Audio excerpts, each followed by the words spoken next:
8 datos sobre el nuevo motu proprio del Papa Francisco para la misa en latín. Este viernes 16 de julio el Vaticano publicó el motu proprio Traditiones Custodes, custodios de la tradición, del Papa Francisco, que regula la posibilidad de que los sacerdotes celebren la misa en la forma extraordinaria, es decir con el misal anterior a 1970.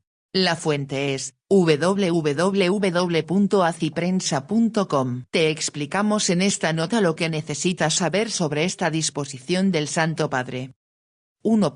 Las razones del Papa para publicar este motu proprio. En el documento, el pontífice recuerda que Benedicto XVI pidió a los obispos enviar al Vaticano, en 2010, su evaluación del uso de Summorum Pontificum, un pedido que el Papa Francisco renovó en 2020 a través de la Congregación para la Doctrina de la Fe.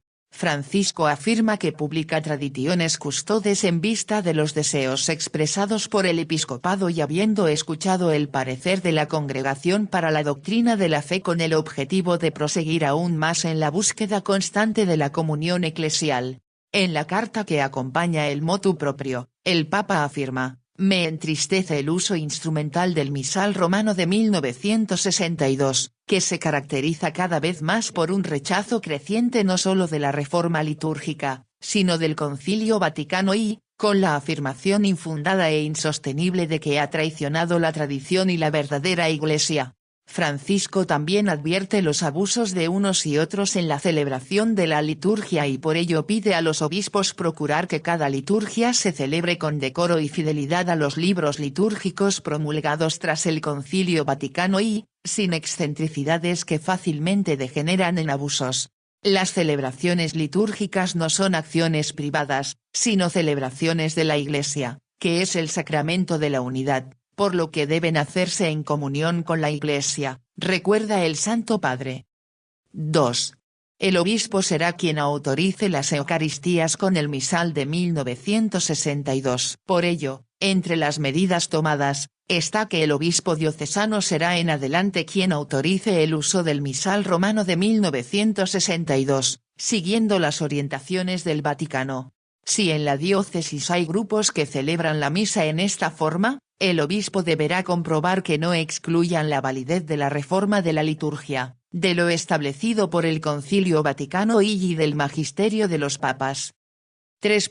El obispo establece cuándo y dónde se celebran estas misas. El obispo indicará uno o varios lugares donde puedan reunirse los fieles para celebrar la misa en la forma extraordinaria. El documento establece que el lugar no podrá ser la iglesia parroquial y que el prelado señalará los días en los que puedan celebrarse. En estas celebraciones las lecturas se proclamarán en lengua vernácula, es decir en el idioma de cada lugar y no en latín, usando las traducciones de la Biblia aprobadas por las conferencias episcopales.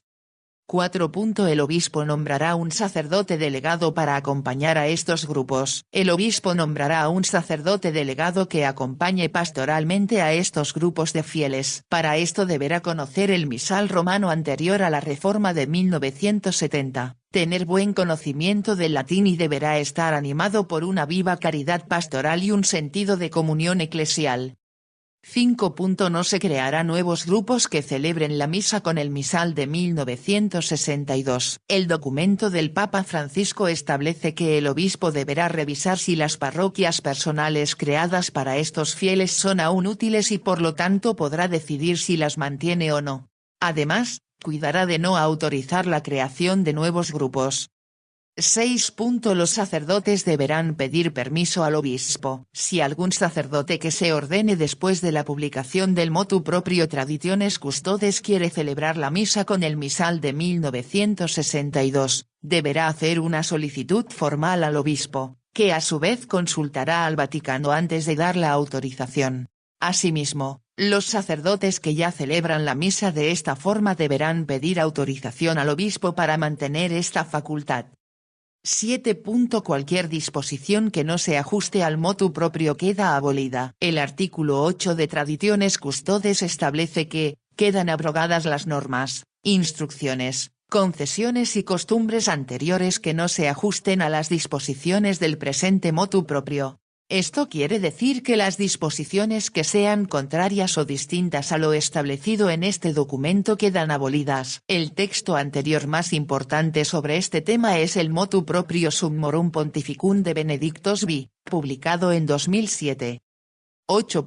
Única expresión de la Lex Orandi. El artículo 1 de Traditiones Custodes señala que los libros litúrgicos promulgados por los santos pontífices Pablo VI y Juan Pablo I, en conformidad con los decretos del Concilio Vaticano I, son la única expresión de la Lex Orandi del rito